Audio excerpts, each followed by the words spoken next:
दोस्तों आपका स्वागत है।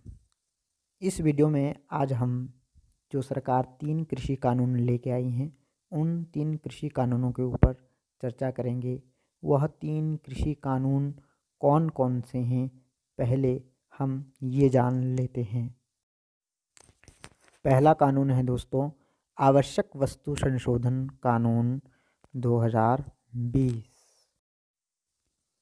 दूसरा कानून है कृषि उत्पादन व्यापार और वाणिज्य संवर्धन और सुविधा कानून 2020।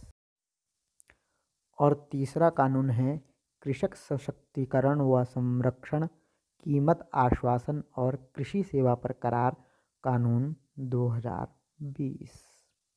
तो ये थे आपके 3 कानून। अब आइए इसके ऊपर विस्तार से चर्चा करते हैं। आइए सबसे पहले हम आवश्यक वस्तु संशोधन कानून 2020 जो 3 कृषि कानूनों में सबसे पहला कानून है, उसके ऊपर चर्चा करते हैं। इस कानून में अनाज, दलहन, तिलहन, खाद्य तेल, प्याज, आलू को आवश्यक वस्तुओं की सूची से हटाने का प्रावधान है। ऐसा माना जा रहा है कि कानून के प्रावधानों से किसानों को सही मूल्य मिल सकेगा, क्योंकि बाजार में स्पर्धा बढ़ेगी। बता दें कि इस साल 1955 के इस कानून में संशोधन किया गया है। इस कानून का मुख्य उद्देश्य आवश्यक वस्तुओं की जमाखोरी रोकने के लिए उनके उत्पादन, सप्लाई और कीमतों को नियंत्रित रखना है। बता दें कि समय समय पर आवश्यक वस्तुओं की लिस्ट में कई चीज़ों को जोड़ा जाता रहा है, जैसे कि कोरोना काल में मास्क, सैनिटाइजर को आवश्यक वस्तुओं में जोड़ा गया है। क्यों हो रहा है विरोध? किसान संगठनों का आरोप है कि नए कानून के लागू होते ही कृषि क्षेत्र भी पूंजीपतियों या कॉरपोरेट घरानों के हाथों में चला जाएगा और इसका नुकसान किसानों को होगा। नए बिल के मुताबिक सरकार आवश्यक वस्तुओं की सप्लाई पर अति साधारण परिस्थिति में ही नियंत्रण लगाएगी। ये स्थितियां अकाल, युद्ध, कीमतों में अप्रत्याशित उछाल या गंभीर प्राकृतिक आपदा हो सकती है। नए कानून में उल्लेख है कि इन चीज़ों और कृषि उत्पाद की जमाखोरी पर कीमतों के आधार पर एक्शन लिया जाएगा।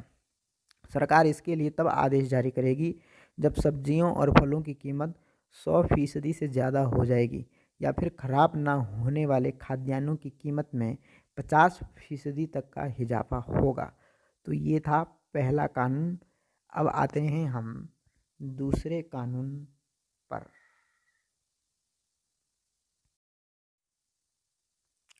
अब हम चर्चा करते हैं दूसरा कानून, जो है कृषि उत्पादन व्यापार और वाणिज्य संवर्धन और सुविधा कानून 2020। इस कानून के तहत किसान एपीएमसी यानी कृषि उत्पाद विपणन समिति के बाहर भी अपने उत्पाद बेच सकता है।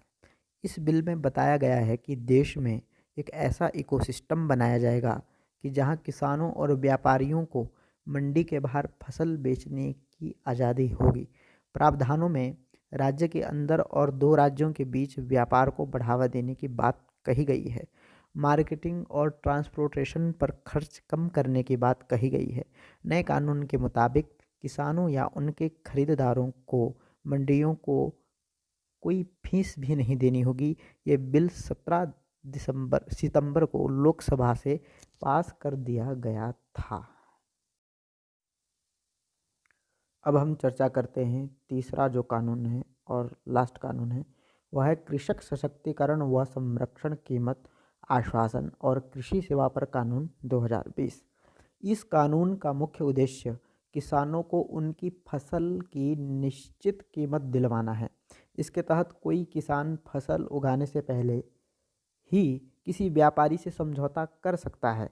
इस समझौते में फसल की कीमत, फसल की गुणवत्ता और कितनी मात्रा में और कैसे खाद का इस्तेमाल होगा जैसी बातें शामिल है। कानून के मुताबिक किसान को फसल की डिलीवरी के समय ही 2/3 राशि का भुगतान करना होगा और बाकी का पैसा 30 दिन के अंदर भुगतान करना होगा। इसमें यह प्रावधान भी है कि खेत से फसल उठाने की जिम्मेदारी व्यापारी की होगी। अगर कोई एक पक्ष समझौते को तोड़ेगा तो उस पर पेनल्टी लगाई जाएगी। ये कानून कृषि उत्पादों की बिक्री, फार्म सेवाओं, कृषि बिजनेस फर्मों, प्रोसेसर्स, थोक विक्रेताओं, बड़े खुदरा विक्रेताओं और निर्यातकों के साथ किसानों को जोड़ने के लिए सशक्त करता है। तो ये था आपका तीसरा कानून।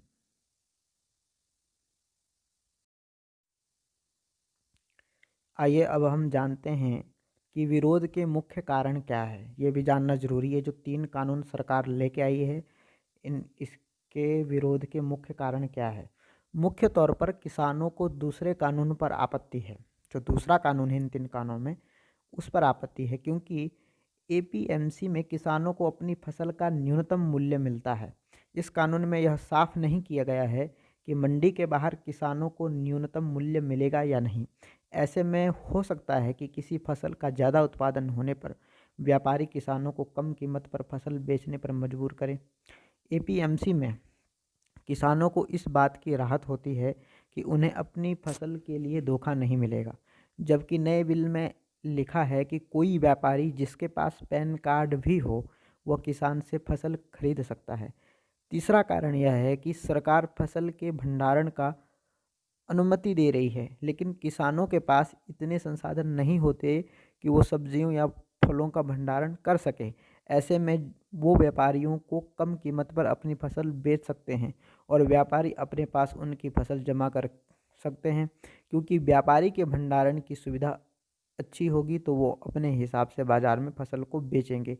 किसानों का कहना है कि ऐसा करने से फसल की कीमत तय करने का अधिकार बड़े व्यापारियों या कंपनियों के पास आ जाएगा और किसानों की भूमिका ना के बराबर हो जाएगी। तो दोस्तों, ये था आपका कृषि कानून का मुख्य विरोध होने का मुख्य कारण। तो मैंने आपको इस वीडियो में 3 कृषि कानून भी बता दिए जो सरकार अभी लेके आई हैं 2020 में।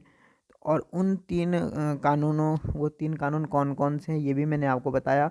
और इन 3 कानूनों का जो विरोध हो रहा है, मुख्य रूप से जो एपीएमसी है, दूसरा कानून जो इसमें है, उसका विरोध किया जा रहा है। क्यों किया जा रहा है ये भी मैंने आपको बताया। तो अगर आपको वीडियो अच्छी लगी हो तो प्लीज़ वीडियो को लाइक करें एंड शेयर करें, और कमेंट करके आप कमेंट बॉक्स में बता सकते हैं कि आपको ये जानकारी कैसी लगी, और चैनल को सब्सक्राइब ज़रूर कीजिए। धन्यवाद।